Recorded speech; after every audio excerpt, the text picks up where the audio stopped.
The Edmonton Oilers are purportedly close to hiring a general manager. What does a good general manager look like in today's NHL?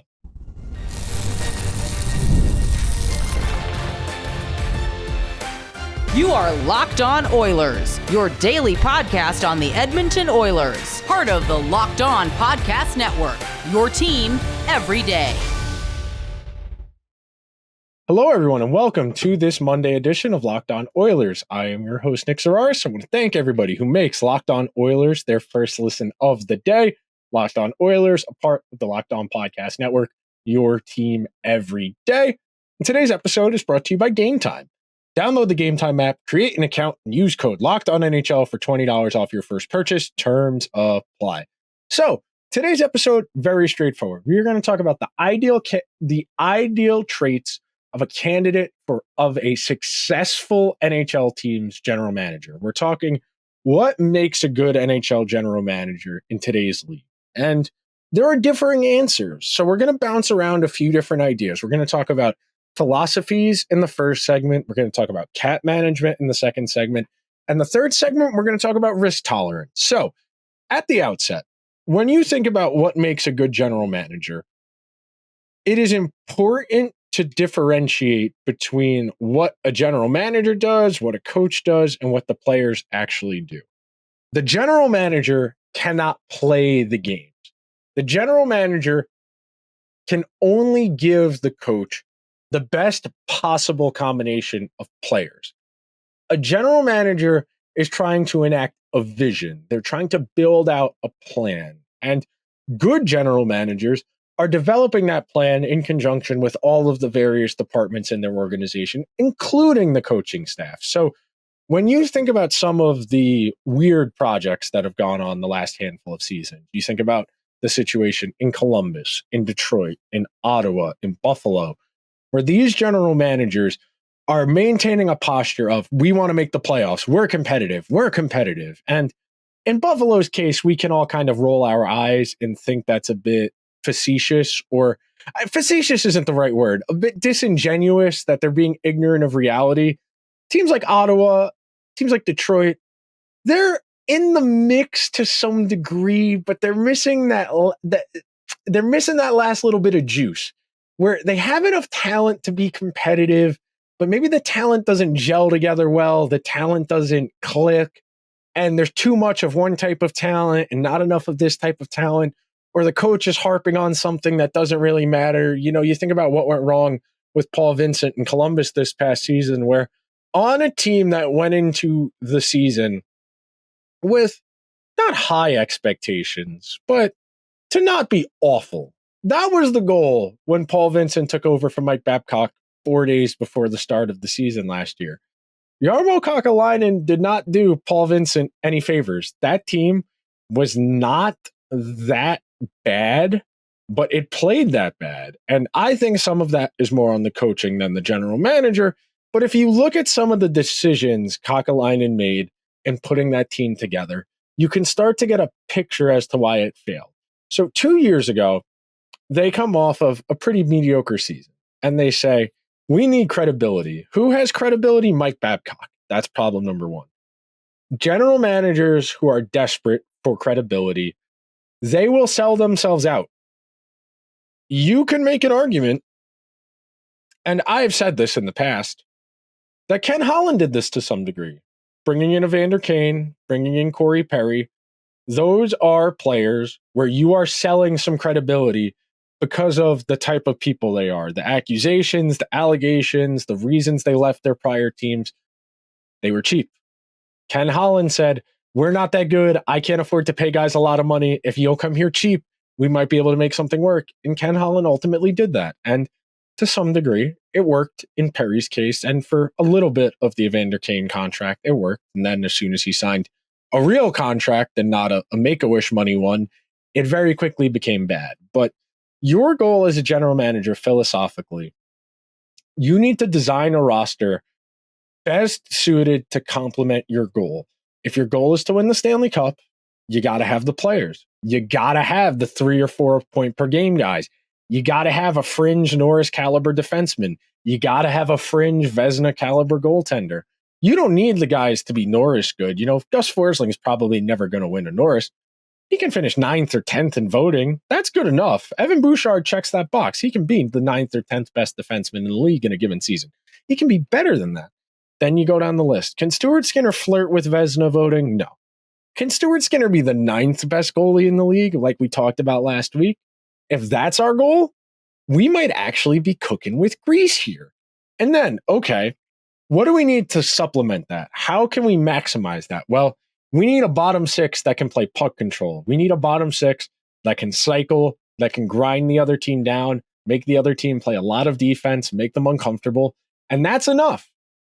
Now, the Oilers are in a position where they're going to have to start paying. And we're going to talk about salary cap allocation in the next segment and when to gamble on guys and when to walk away. But philosophically, you want to get as many kicks at the can as possible. Your goal as a general manager is to develop a stable enough core that you can consistently be in the playoffs every year, because that is your baseline. You need to be in the NHL postseason pretty much every year if you eventually want to break through and win the Stanley Cup. Pardon me here, I'm clicking over to my notes. But you look at the last 5-10 Stanley Cup winners, very clearly you get a certain image. You look at the Panthers of this past year. The Panthers have made the playoffs 1, 2, 3, 4, 5 straight years. The 5th year, they won the Stanley Cup. You go the year before that, you go to Vegas. You look at the Golden Knights' history, where they had made the playoffs every year, but one of their franchise's history, and they had made the playoffs 5 out of 6 years. That is the type of consistency. You look at Colorado. Colorado broke through and won the Stanley Cup 1, 2, 3, 4. Their 5th crack on 5 straight playoff runs. They won on the 5th, and they've obviously made the playoffs each of the last 2 seasons as well. Then you go down to Tampa Bay. You look at what Tampa Bay did before they went back-to-back. Tampa Bay won the Stanley Cup in their 3rd consecutive playoff appearance. Their 6th playoff appearance in a 7-year window. You need to consistently be in the playoffs. And how do you do that? You need to have the core hammered. Tampa Bay, it was Vasilevsky, it was Hedman, it was Kucherov, it was Stamkos. They found Braden Point. They found Anthony Cirelli. They traded for Mikhail Sergachev. They drafted Eric Chernak. They traded for Ryan McDonough. They traded JT Miller for a draft pick because they didn't like his vibes. They found an identifiable core. And the Oilers haven't developed their core in the most conventional way. Draisaitl, McDavid, of course. Bouchard's a lot later than those guys. And then you look at Nugent-Hopkins. He was here significantly before Draisaitl and McDavid. And you talk about Nurse, who's on his 11th year after being drafted by the organization. Ekholm acquired in his late 30s. Zach Hyman signed as a free agent in his early 30s. It is really interesting to look at the way Ken Holland assembled this roster, because he kind of piecemealed it together as opposed to having that stable core. Because aside from McDavid and Draisaitl, they didn't really have anybody. You could say Nugent-Hopkins, but that's 3 guys. They didn't have their franchise number 1 defenseman. They tried forcing Darnell Nurse into that box, and he very clearly wasn't skilled enough to maintain that level. Bouchard looks like he has the goods, but that's your main goal. You need to have 2 or 3 point per game forwards. The Oilers have that. You need to have a number 1 defenseman. The Oilers have that. And you need to have a top 10-ish goalie. And right now, I think Stuart Skinner is around the 10th best goalie in the league in a few spots in either direction, depending on the given night. So the foundation is here. Now, we're going to talk about how you maintain that foundation when you push some chips in to get aggressive, and that'll bleed into our 3rd segment as well. So be sure to stick around to this edition of Locked On Oilers, where we've got your team covered every day. It's summer. That means a few things. That means hot dogs, barbecues, the beach. That means baseball. That means concerts. You're listening to this on Monday afternoon, evening. My voice is a little hoarse. I was at Blink-182 Sunday night. I was at Noah Kahan Friday night. I was at the Foo Fighters last Wednesday. I am exhausted.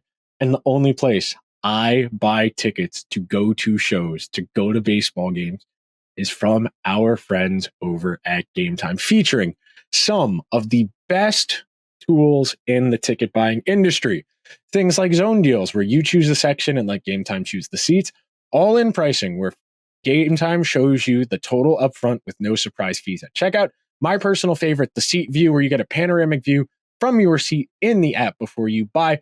The lowest ticket price guarantee, or Gametime will credit you 110% of the difference. And Gametime ticket coverage, where your purchase is covered with the most flexible customer service policy in the ticketing industry. So take the guesswork out of buying baseball tickets, out of buying concert tickets with Gametime. Download the Gametime app, create an account, and use code LOCKEDONNHL for $20 off your first purchase. Terms apply. Again, create an account and redeem code LOCKEDONNHL for $20 off. Download Gametime today. Last minute tickets, lowest price guaranteed. Are you watching Fox Sports or ESPN on TV all day? Have to turn down the volume with all that shouting? Make the switch to Locked On Sports today, a free 24/7 sports streaming channel programmed for your everyday needs to bring you the biggest stories without all the screaming. Locked On Sports today brings you can't-miss analysis, opinions, and news, streaming 24/7 on YouTube or the free Amazon Fire TV channels app, part of the Locked On Podcast Network, your team every day. So, talking about money is one of the real contracts is maybe the single best way to understand what a general manager values. Are they overpaying for intangibles? Are they overpaying for point production? Are they looking for a skill set? And the way a general manager pays out players, whether we're talking regular free agents, on July 1st, we're talking about restricted free agents, if they're on a bridge or if they're eligible for the long term, where a general manager chooses to prioritize spending tells you a lot about what they think about their team. You think about the Oilers, what they did going into July 1, and Jeff Jackson on an interim basis said, we need to fine-tune our supporting cast. We think we're right there. We just need a little more offense, and we need a little bit more diversity in how we create our offense. And then I think we're going to be good as anybody. And then it's simply a matter of going out there and executing. Adding Jeff Skinner, adding Victor Arvidsson tells me they thought Draisaitl needed better line mates to play with than Warren Foegele or Dylan Holloway or Evander Kane. Not that I don't think Dylan Holloway is good enough. I don't think the Oilers think he's ready for that type of responsibility yet. And that is a Ken Holland trademark, the over-marination of young players. Marination, I don't think is a word, but for the purposes of this conversation, it is a word. Leaving guys in the AHL a little bit longer than they need to, slow playing their trajectory in the NHL because you feel that you want them to be entirely ready when you throw them into the deep end of the pool, as opposed to letting them gradually figure it out. And when we talk about money, it is essential to understand the economics of today's NHL. You are never going to have a better opportunity to get a better contract as a team, not a player, than when a guy is coming off of their first entry-level contract. The contract you sign when you're 18 or 19, whenever you get drafted. If the guy is good enough at 21 or 22 when it's over, you want to go term. You want to go 7 or 8 years. You want to give them a reasonable number. I'm not saying to blow it out of the water, the problem the Leafs ran into with Nylander, with Marner, with Matthews, where they paid sticker price, if not higher than sticker price for all of those guys, because they had established, well, if we're paying John Tavares this much, Austin Matthews is better than him, we got to pay him this much. And Mitch Marner, oh, well, he's only 24, we got to pay him this much. And Nylander, well, if we paid Marner, we paid Matthews, well, we got to pay Nylander too. And very quickly, you run into issues. You look at some of the teams out there. The Devils have done a really good job of this, keeping costs in line. Hughes, Heischer, Hamilton, Bratt, Meyer, they're all in the same ballpark of money. They've made it a point to say, hey, take a little bit less on your deal and we'll make sure everybody gets taken care of and we'll be on a better team. Forever up in Boston, it was nobody gets paid more than Bergeron and then Marchand. And now Pasta is one of the highest paid players in the entire league. But for a majority of their window, the Bruins only have one Stanley Cup to show for their sustained success. They did win 3 President's Trophies. They did go to 3 Cup finals. That is a really good organization. And some of it is, like we said in the first segment, You need to build as good a team as possible. And then at some point, they got to go out there and play. And it's not a knock to say, hey, maybe the Bruins underachieved relative to their talent. They were that good. They got to 3 Stanley Cup finals. I would argue they should have beaten the Blues. I thought that Blues team wasn't that good, but the Blues had the team of destiny vibe. So how does this all pretend, or not pretend, that's not a real word. How does this all relate to the Edmonton Oilers? Well, you want a new general manager, whoever it is, to come in here and look at the lay of the land and say, well, we got to take care of Leon. We got to figure out Bush. We got to figure out Holloway. We got to figure out Broberg. And then we got to figure out McDavid. There are real opportunities right now to set the team up long-term, like we talked about in that first segment. You want to have the same core 4 or 5 guys for an extended period of time. One way you can do that is by fixing the prices. If you lock in guys early on in their cycle, and Bouchard, he's 25, it's a little bit too late, and based on everything we've heard throughout there, Bouchard's not getting a long-term deal. He's going to get a bridge. And based on that, the Oilers are going to have to pay more money down the line. And that's because the Oilers did not do a good job with their accounting. They put money in on Jack Campbell. They put money in on Darnell Nurse. They put money in on Evander Kane.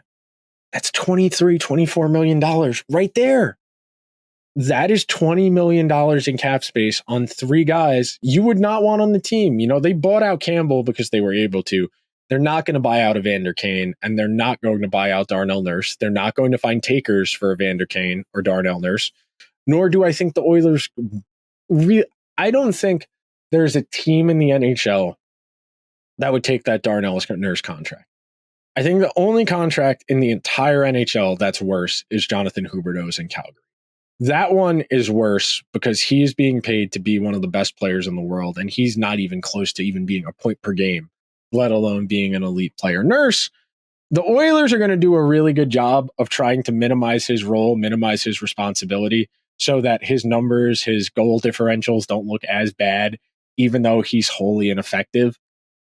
Speaking of Darnell Nurse, we're going to come back in the next segment, and we are going to touch on the risk proposition, because ultimately it's what defines a general manager. So be sure to stick around. Passion, drive, and patience. The formula for winning championships is also what keeps your ride or die alive. eBay Motors has everything you need to maintain your vehicle and level it up to peak performance. Superchargers, roof racks, exhaust kits, LED headlights, and more. Whether you're into speed, power, or style, eBay Motors has you covered. With over 122 million parts for your number one ride or die, you'll always find exactly what you're looking for. And with eBay Guaranteed Fit, your part is guaranteed to fit your ride every time or your money back. Because with eBay Motors, you're burning rubber, not cash. With all the parts you need at the prices you want, it's easy to make your car the MVP and bring home huge wins. Keep your ride or die alive at ebaymotors.com. Eligible items only. Exclusions do apply. eBay Guaranteed Fit is only available to U.S. customers. Thank you to everybody hanging out, listening to this Monday edition of Locked On Oilers. And this ultimately, this third segment where we talk about a general manager's propensity to take on risk. This is what defines guys, because there are general managers who take risks and it pays off for them. You think about some of the risks general managers take to win, to try and go all in. You think about what the Rangers did 2 years ago, where they played 16 skaters in games because they wanted to get Patrick Kane. They didn't put Ryan Lindgren or Jacob Trouba on LTIR because they didn't think they would be able to get those guys ready to go in time for the upcoming postseason. So you think about some of the other risks. You think about Vegas giving away Marc-Andre Fleury for free coming off of winning the Vezina Trophy. You think about some of the contracts that have been doled out. You think about the money Barry Trotz threw at Brady Shea, at Jonathan Marchessault, at Steven Stamkos. You think about the money the Leafs have thrown at their core guys, whether it's Matthews or Marner or Nylander. You think about some of the trades we've seen over the last few years. You think about the Hurricanes throwing that smorgasbord of stuff at the Penguins for Jake Gensel. You think about the Penguins trading for Erik Karlsson. You think about the Islanders trading for Bo Horvat. You think about the Bruins 2 years ago trading for Bertuzzi and Garnet Hathaway and Dmitry Orlov. You think about the Panthers swinging for the fences, turning Huberdeau and Weegar into Tkachuk. You think about Tampa Bay trading for Barclay Goodrow and trading for Blake Coleman. You think about the Devils trading for Timo Meier, trading for Jacob Markstrom, trading up in the draft. You think about the Sabres consistently trying to find ways, trading Casey Middlestat for Bowen Byram. You think about the trades the Avalanche made a few years ago, trying to win the Stanley Cup. You think about the money they've given to some of their guys, whether it's guys like Miles Wood or Ross Colton that they've acquired in free agency or traded for and subsequently extended. You think about the Pierre-Luc Dubois trade for the Kings, the Pierre-Luc Dubois trade for the Jets, the Patrick Laine trade for Columbus, Johnny Gaudreau in free agency, Vancouver signing Tyler Myers. I can go on and on and on. General managers have to take risks. You cannot play things in the middle as a general manager. You need to be committed, as we've talked about, to executing your vision, first segment, at a reasonable price, second segment, so that when the opportunity is there, you can swing.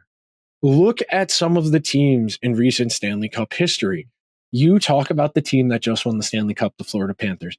Bill Zito took some massive swings in assembling that roster, in trading Devin Levy in a pick for Sam Reinhart, in trading for Sam Bennett, trading for Matthew Tkachuk, finding Gus Forsling, finding Carter Verhaeghe. Bobrovsky was not him, but finding a goalie and then making a ridiculous goalie contract work, piecemealing together a defense with Brandon Montour and Nico Mikkola and Oliver Ekman-Larsson and Dmitry Kulikov. And you talk about Tampa Bay winning those Stanley Cups with mostly homegrown guys. You know, we talked about you need to have your foundational guys. Tampa Bay had that, and then they still had Andre Palat and Alex Killorn and Yanni Gourde and Pat Maroon and Barclay Goodrow and Blake Coleman. Tampa Bay's team was insane. And you keep going on and on.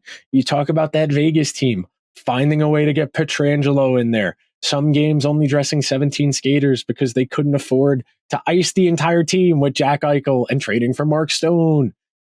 You have to take risks. And the Oilers are going to have to make some swings. It's really straightforward. They're going to make that Draisaitl contract extension happen. Sometime this summer, they're going to make that extension happen. The summer after that, next one, McDavid. And then it's about taking swings. Whoever this general manager is that's taking this job, it's going to be a tall order. You're not going to have a ton of flexibility. You are going to be locked in. The benefit is you're locked into great players. I honestly think all the other 31 teams in the NHL would all trade places with the Oilers when we're talking about 1-2. The only team that maybe wouldn't is Colorado. And that's because you have a McCarr and McKinnon.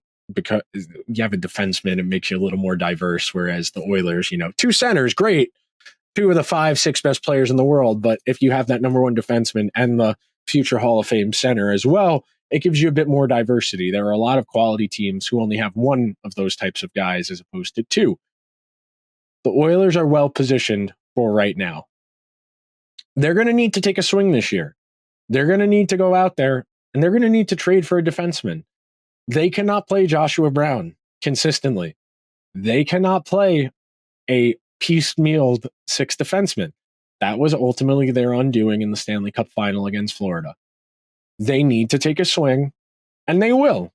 I imagine that will be this general manager when he comes in season priority, finding a sixth defenseman somewhere else. Because if it's Troy Stetcher, if it's Joshua Brown, I don't think you can say the Oilers are ready to go. I think we all have to understand what the roster looks like on opening night will not be what the roster looks like the first night of the postseason. There will be some ebb and flow. There will be some permutations. Guys are going to move up and down the lineup. Maybe some guys in the AHL get a look. Maybe the Oilers make an early season trade. You think about the Canucks trading for Nikita Zadorov in December versus waiting until the deadline. And maybe the Oilers find a way. Maybe Troy Stecher bounces back from a serious injury that kept him out of the postseason. And the Oilers suddenly have a really solid 1-6. These are all things a general manager has to be able to balance. The three key cogs of being a good general manager: philosophy, spending, risk. How much risk are you willing to take on? How much are you willing to spend to mitigate risk? You can buy your way out of problems, but eventually that bill does become due. You trade away bad players and you attach a second and a third and a fifth to make them go away. Soon you don't have picks at the deadline to push a trade package over the horizon. The cliche, we need a first, a roster player, and a B prospect for a good NHL player at the deadline. You think about what the Flames got for Elias Lindholm, trading for Hunter Brustowicz, who's a prospect defenseman, and Andrei Kuzmenko, who's a roster player, and a first-round pick, and I believe they got another pick in there as well. The Oilers need picks. You got to have some organizational depth in your cupboard. You got to have picks so you can turn those into players. You can buy your way out of trouble. Eventually, the rent does get due, and that'll do it for today's general manager-centric edition of Locked On Oilers. If you could be so kind, please subscribe to the show wherever you get your podcast. If you're watching over on YouTube, hit the subscribe button, hit the alarm bell. Leave me a comment. What do you want the most from the Oilers' new general manager?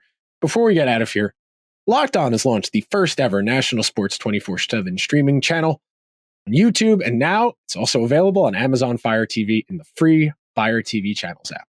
Locked On Sports Today is here for you 24/7, covering the top sports stories of the day with the local experts of Locked On, plus our national shows covering every league. Find Locked On Sports Today, now available on the free Fire TV channels app. That'll do it for today's show. I'll talk to you guys tomorrow. Until then, let's go Oilers.